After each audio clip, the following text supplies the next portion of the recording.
Hi, I'm Rob Levin, co-founder of Work Better Now, and today we have another episode of Working Better Now where we talk with a terrific business leader. And today I am really excited to have Michael Greenberg, who's founder and chief architect of Third Brain Digital Operations. Michael, thanks so much for joining us today. Rob, thanks for having me on. Awesome. Let's get started. Tell us a little bit about Third Brain Digital Operations, what it does, how long it's been around, who you do it for, what some of the results that your clients get, all of that good stuff. So we've been around for about 2 years now. We started as a ClickUp focused automation integration provider to build complete business operating systems.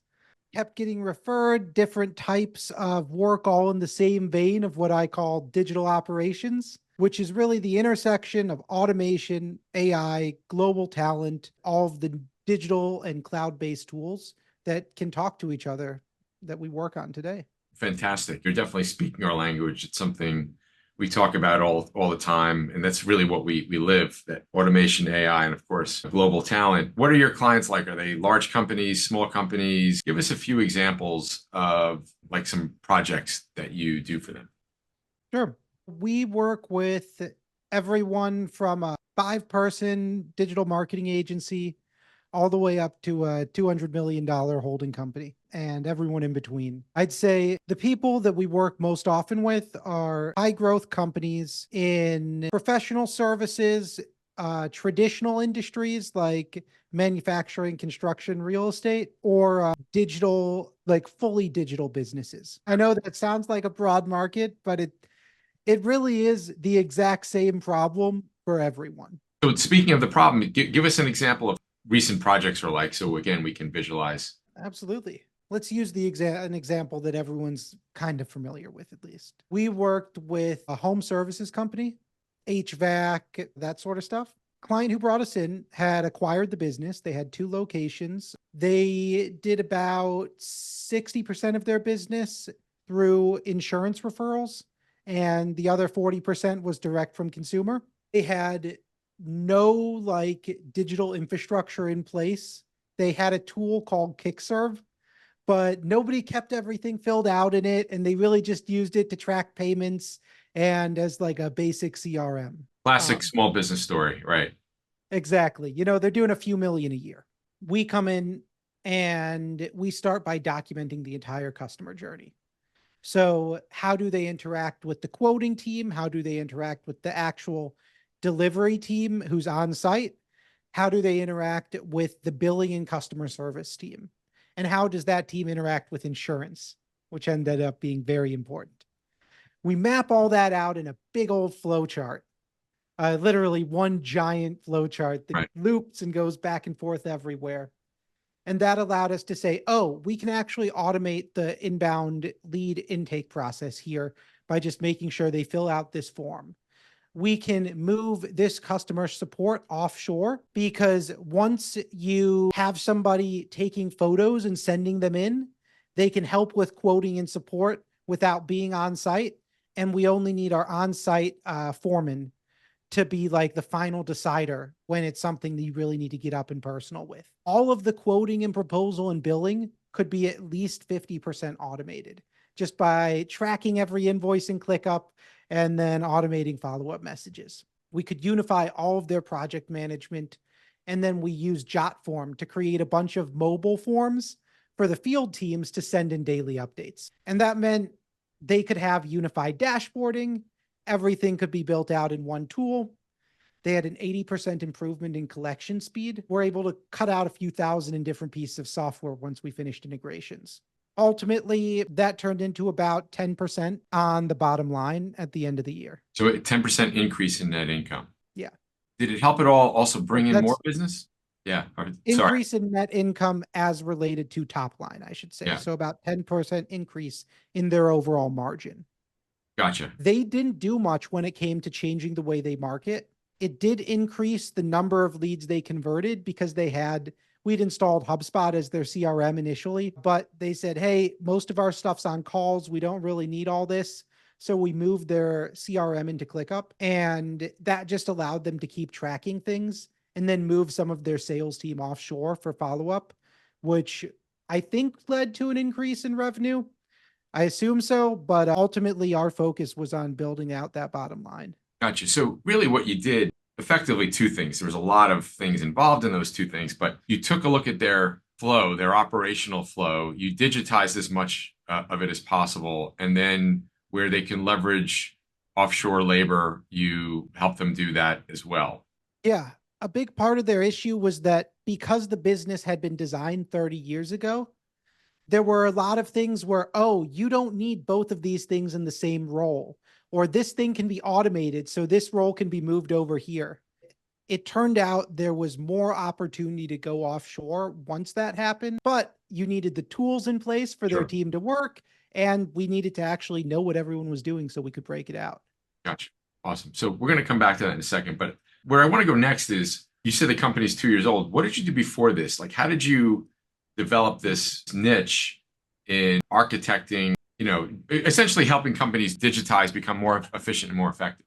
So I've spent the past decade in technology enabled operations. I started my entire career by dropping out of school, going to a coding boot camp, and then ending up a COO of a seed stage startup. I built out the MVP of the product there. I also built out the sales automation infrastructure that let us send 10,000 cold emails to colleges and universities and ultimately got us our first 30 contracts.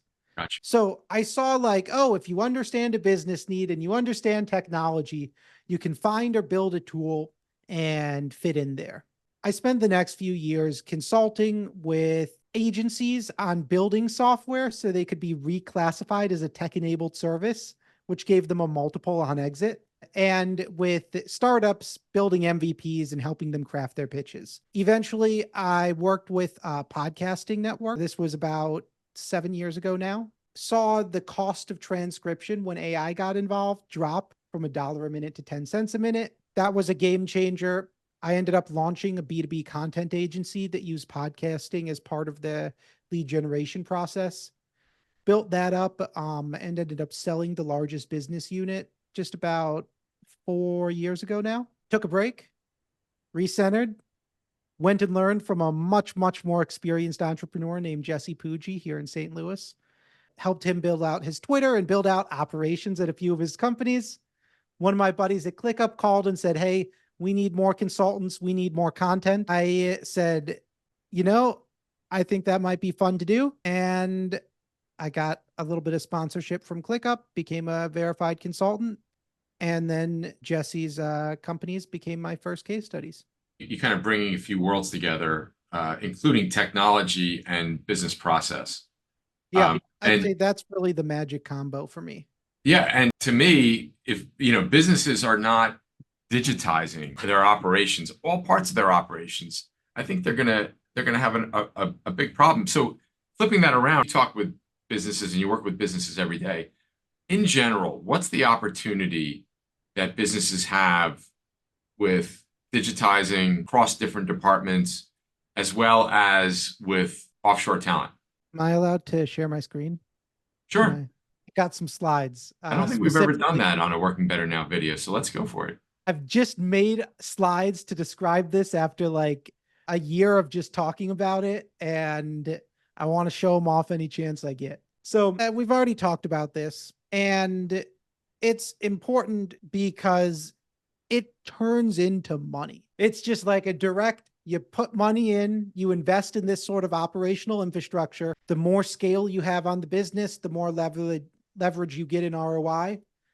But it always turns into, oh, you just have immediate savings. And really that breaks down to four major areas. When it comes to global talent specifically, you need to have a clear workflow so they know what they're supposed to be doing. And you need enough digital infrastructure in that department or workflow for them to be able to do the job offshore. I think for any company that started being built before 2015, maybe, you're not really going to be set up. You have to change a few things. You probably need to update some software in order to just bring on global talent effectively. Yeah, software. Yeah, I got it.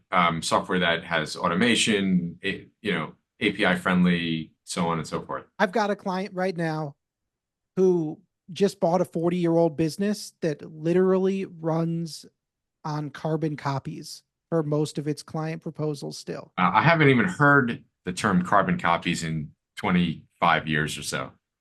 Well, people are making millions of dollars using them still. That's just one really old example, but a clear one of, oh, you can't automate. You can't go offshore. You can't do anything until this is in the cloud. You know, what's interesting about that is I actually think that company is going to can have an easier time digitizing than a company that maybe has been around for 10 years, right? Because the company for 10 years is doing things incrementally, whereas the company for 40 years just all of a sudden go from carbon copies to latest digital software. Digital software for small businesses has never been more affordable. It's every single tool is within the reach of every business. And you talked about saving money, making more money, but to me, there's a lot more at stake here. I think number one, when you're automating things, and it's so easy to do these days, as well as using AI, when you're doing these things, what you're doing is you're positioning your workforce to do much better work,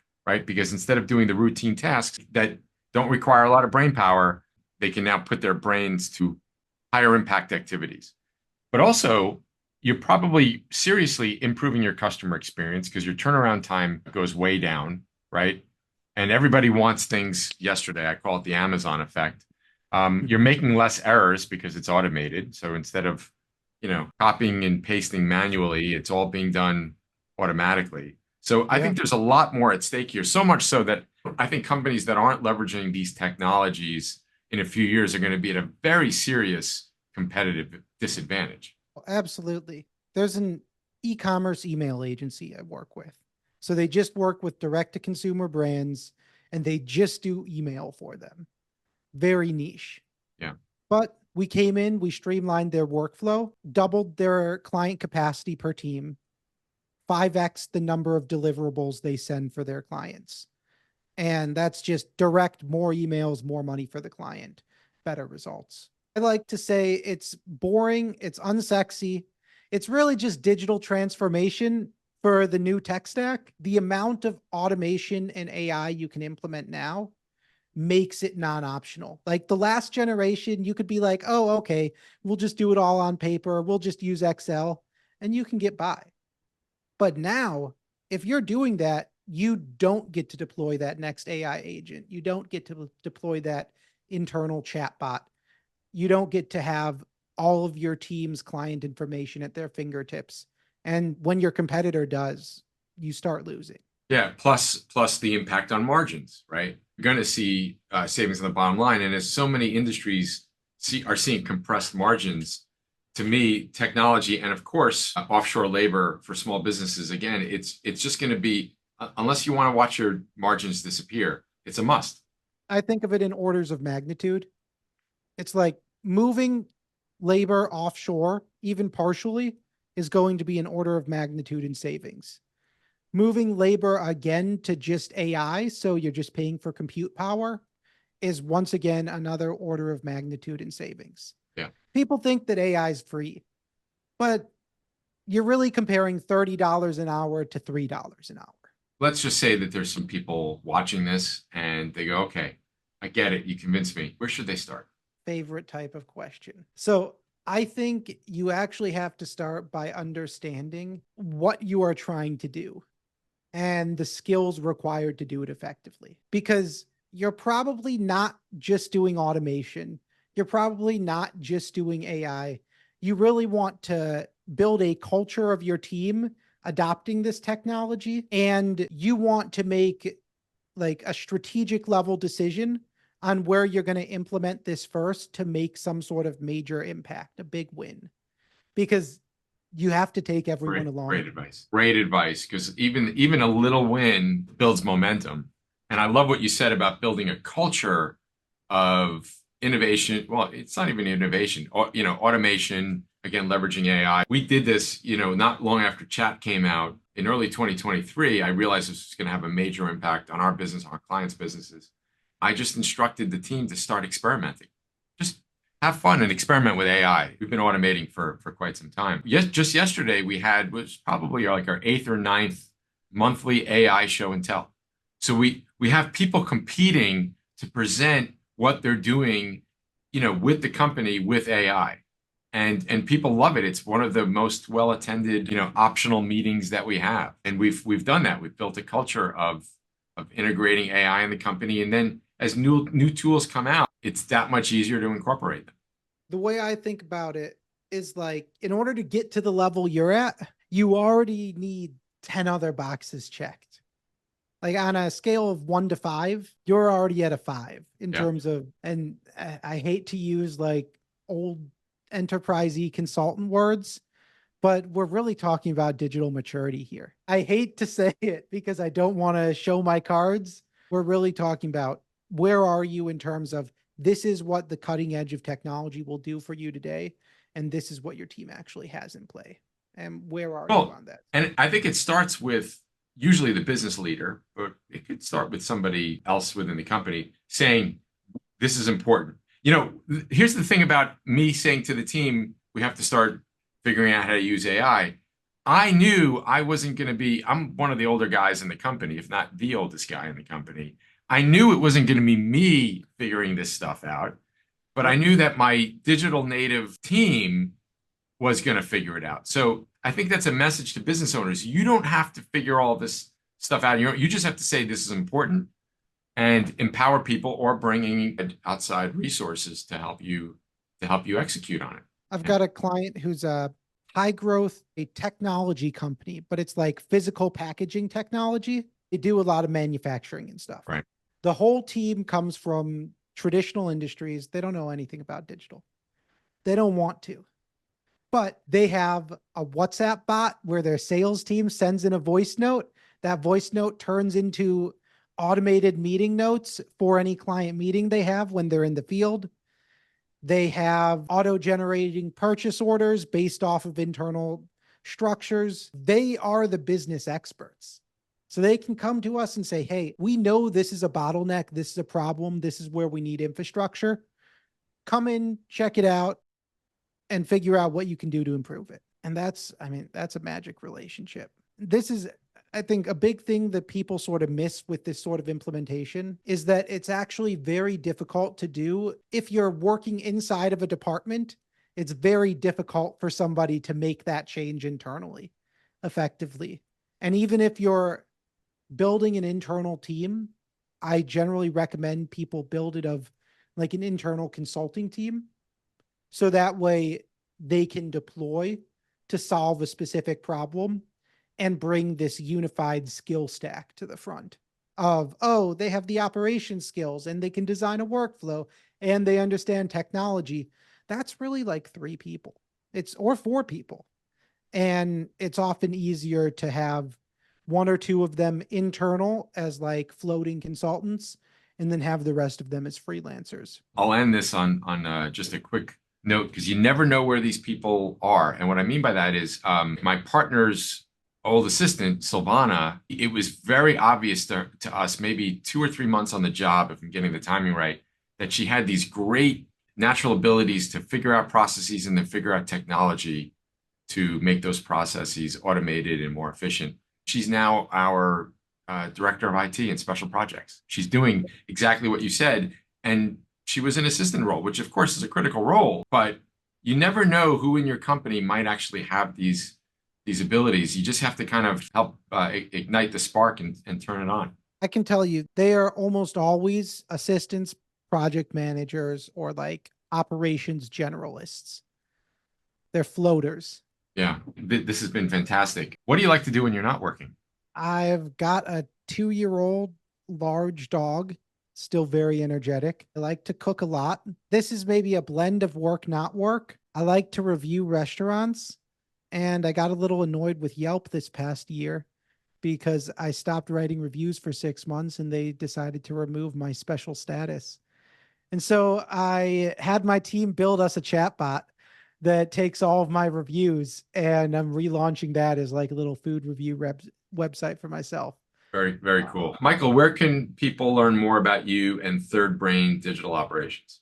You can find us at thirdbrain.co or thirdbrainautomation.com is going to forward you there. You can reach out to me at gentoftech, GENTOFTECH, anywhere. any platform. If I'm there, that's who I am. Michael, this has been an awesome discussion. Really appreciate it. And thank you so much for sharing. And thanks to our community for tuning in. See everybody soon. Yeah. Thanks for having me on.